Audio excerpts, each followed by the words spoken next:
గజ్వేల్ మండలం దిలాల్పూర్లోని స్వయంభూ శ్రీ లక్ష్మీనరసింహస్వామి క్షేత్రంలో వార్షిక బ్రహ్మోత్సవాలు ఘనంగా కొనసాగుతున్నాయి. ఉత్సవాల్లో భాగంగా ఆలయ ప్రాంగణంలో శనివారం మల్కాజ్గిరి మాజీ ఎమ్మెల్యే మైనంపల్లి హనుమంతరావు చేతుల మీదుగా నాగ ప్రతిష్ఠ చేశారు. గత ఏడాది లక్ష్మీనరసింహస్వామిని దర్శించుకున్న సందర్భంగా ఇచ్చిన మాట ప్రకారం ఆలయంలో ప్రాంగణంలో నాగ ప్రతిష్ఠ చేసి మొక్కు తీర్చుకున్నారు.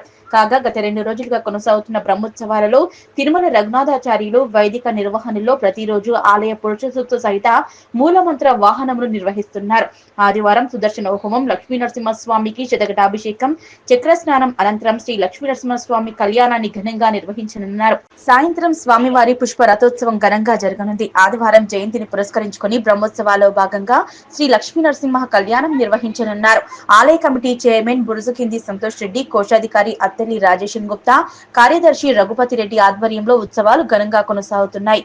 ఈ కార్యక్రమంలో ఆలయ కమిటీ సభ్యులు నరసింహారెడ్డి, రాజిరెడ్డి, కొండలరెడ్డి, ముత్యం రెడ్డి, రవీందర్ రెడ్డి, లచ్చిరెడ్డి, రాష్ట్ర సర్పంచ్ల ఫోరం రాష్ట్ర కన్వీనర్ చిట్కుల్ మైపాల్ రెడ్డి, పిసిసి రాష్ట్ర కార్యదర్శి నాయని యాదగిరి, ఆత్మ కమిటీ చైర్మన్ మద్దూరి మల్లారెడ్డి, కాంగ్రెస్ రాష్ట్ర నాయకులు గడిపల్లి రఘువర్ధన్ రెడ్డి, ములుగు మండల కాంగ్రెస్ అధ్యక్షులు శ్రీనివాస్ గుప్తా, కొమ్ము విజయ్ కుమార్, కాంగ్రెస్ రాష్ట్ర minority general secretary Mohammed Iqbal, Anil Reddy, Kripanandam, Rajasekhar Reddy, Anjaneyulu Goud, Kappa Bhaskar, Nayani Tirupati, Praveen, జూని, రాజు, రవి గౌడ్, గ్రామ ప్రజలు అధిక సంఖ్యలో పాల్గొన్నారు.